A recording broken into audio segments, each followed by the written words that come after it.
Buna gel Doğan. Bugün 10. yıl. Buna gel Serece Aylası'na Ulak'a geldik. Doğan. Doğan. Serece ağırıp Ulak'ta çap. Dokası aşk gelip kalk buna gel. Maşallah karmap minip geldim. Vay vay vay vay. Ne kırıldı işte arka oldu he. Vay Allah.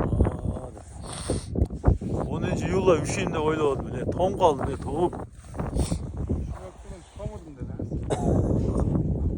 Vurdu mu tartalı kaydı olma.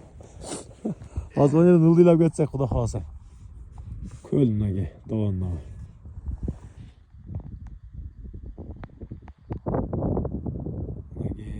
Geçene. Yaktar oğur çukur mesleği.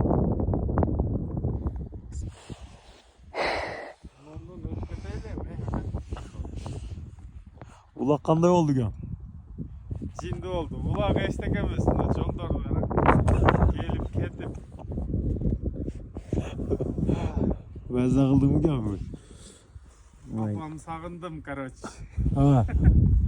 Apamı sağındım.